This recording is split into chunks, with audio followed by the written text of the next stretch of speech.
Bonjour et bienvenue chez Brez Motorsport, un format qui finalement revient assez souvent en ce moment. On ne sait pas pourquoi. Il y a de la voiture à vendre. Il y a de la voiture à vendre et là, je pense qu'on a une des plus désirables, en tout cas des 911, ce fameux dernier modèle à refroidissement à air que je trouve vraiment très beau. Parce que, évidemment, ce n'est pas une vraie RS. On va vous donner le prix tout de suite, histoire de pas trop vous faire languir. Est-ce qu'on peut s'acheter une voiture comme ça? Ça n'a fait que grimper. C'est vraiment un des modèles qui aujourd'hui tutoie les 100 000 euros. On est là sur une voiture qui est quasiment dans un état concours.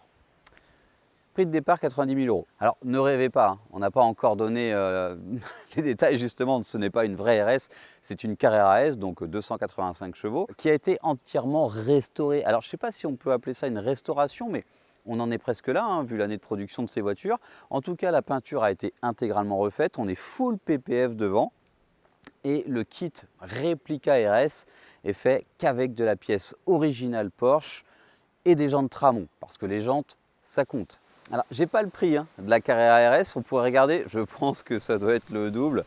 Après, il y a des versions un peu plus rares de la RS qui sont peut-être au triple. Je vous parlais des jantes, donc on va vraiment se concentrer sur cette voiture. Le but, c'est que voilà, c'est un propriétaire est un client qui est aussi un ami. Voilà, on profite de notre support parce que on a eu une fois une très belle 965 turbo, donc une 964 turbo, qui est partie le lendemain de la publication de la je crois que ça a mis 2 heures, donc voilà, et on était sur un budget de 200 000 euros. Donc comme quoi avec YouTube on peut tout faire. Les jantes ont été intégralement refaites, démontées, la visserie, le déport poli, l'intérieur a été repeint. Le PPF, je vous en parlais, on a tout le toit, les rétros, tout le bloc avant, ça a été repeint. On a les quelques maladies comme les ancrages de charnières des portes qui ont été refaits. Ça a été fait l'année dernière.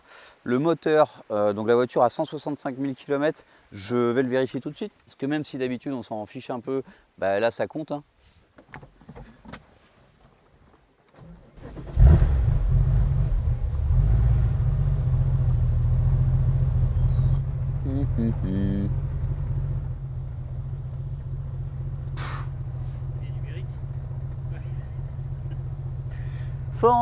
Ça tourne toujours? Bon ça sera la blague. 177 000 km.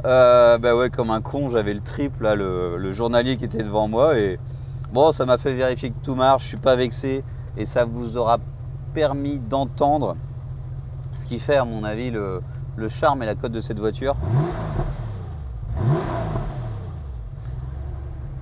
On entend bien l'hélice du refroidissement à air, et je trouve que, je ne sais pas si vous êtes d'accord avec moi, mais elle est comme une vieille, mais avec tous les avantages d'une moderne.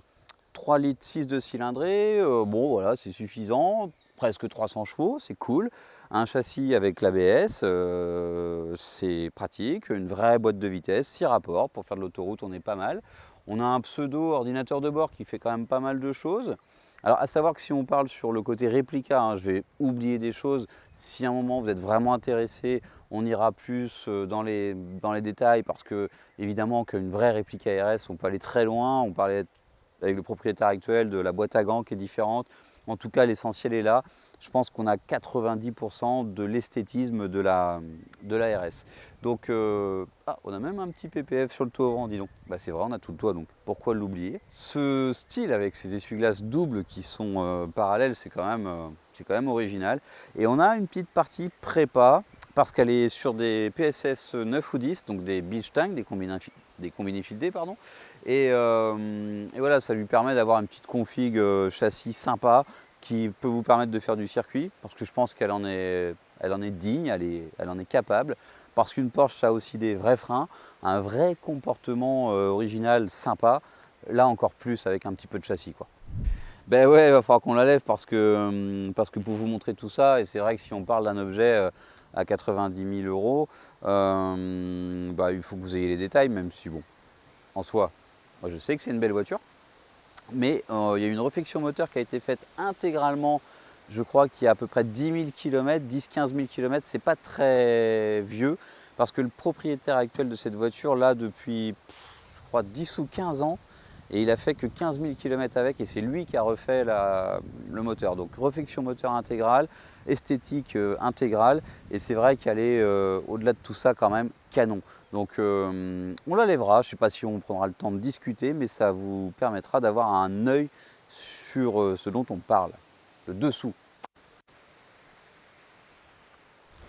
L'intérieur est quasiment d'origine, hein. La sellerie noire tout simple, ça marche bien avec le gris.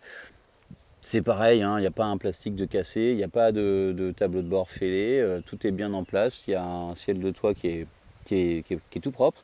Donc je trouve que c'est cool. On a quand même 4 vraies places, faut pas être trop grand, c'est vrai, mais un vrai autoradio qui fonctionne. C'est pas vraiment d'origine, mais j'ai vu l'autre jour qu'il y avait un kit main libre qui fonctionnait parfaitement. Bon, là-dedans ça me sert à rien, mais pour certains c'est pratique. Elle est vraiment belle, et je pense qu'on est sur une transition. Elle est suffisamment aérodynamique puisque les feux ne sont pas complètement verticaux comme sur les précédentes. On a un petit côté moderne avec ces loupes à l'intérieur du phare. On distingue quand même une ampoule en bas. C'est vraiment un bon mix sur une transition pour ces voitures. Et je trouve que l'esthétisme de cette réplique RS est sympa parce qu'il y a des modèles encore plus agressifs, mais elle est classe entre ce gris qui est passe-partout mais qui la rend vraiment belle avec tous ces détails, et cette forme, ce côté ultra large de l'arrière, petite prise d'air à l'avant, les tout petits anti-brouillards, les petites moustaches là devant, les petites lèvres, et ces bas de caisse qui sont propres à ce modèle, qui font vraiment d'elle petit côté énervé quand même. Alors le client s'est fait plaisir malgré tout, c'est vrai qu'on est un peu tous pareils. Un petit coupe-circuit qui est de bonne qualité avec de la tôle pliée, soudée, histoire de pas laisser la batterie à plat quand vous la stockez. Une barre anti-rapprochement qui est de la même marque, Tip Top. Alors je vois ici qu'on est sur du HR, donc j'avais parlé de Bichtang. Peut-être que je me suis trompé. Heureusement, on vous fera des plans pour vérifier tout ça. Donc on a quand même une moquette, ça la rend civile, mais en dessous on a quand même des petits trucs racing. Pour le plaisir des yeux, on va ouvrir le capot arrière quand même.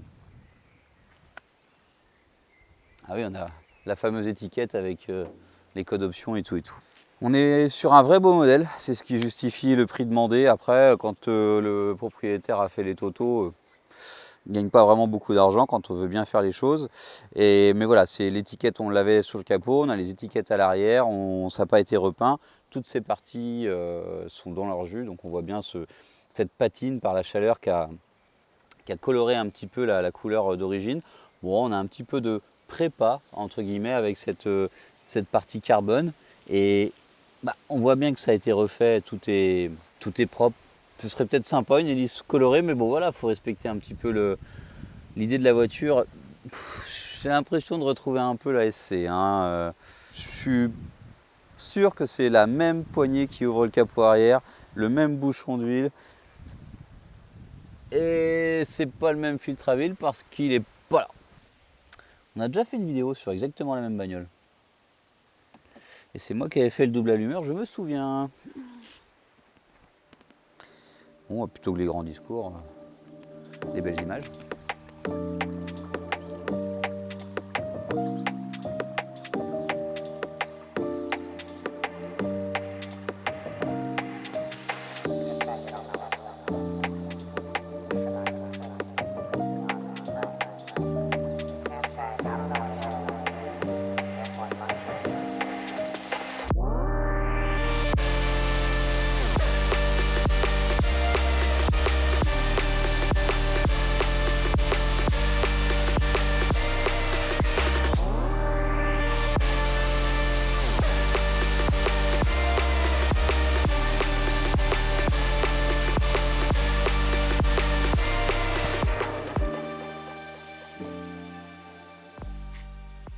Je ne sais pas si on a fait une minute spéculation avec cette auto, mais en tout cas, on va faire la minute solido. On aimerait bien avoir une voiture raccord. Alors, on avait une 93, je crois, en miniature, une bleue, trop canon. Et donc, celle-ci est bleue. Je n'ai pas fait exprès.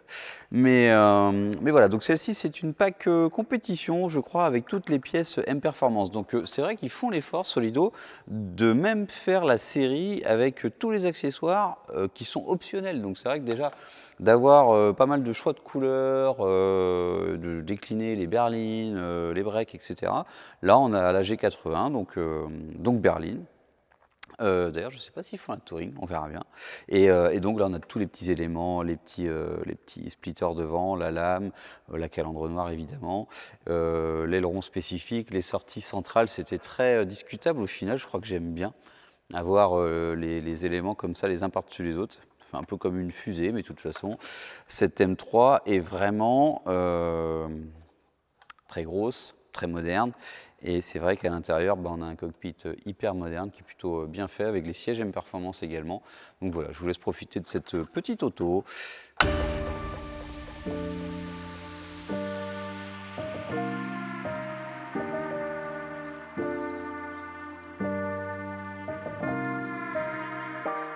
J'ai oublié, comme d'habitude, deux choses très importantes, de vous dire au revoir et de vous abonner. Kenavo.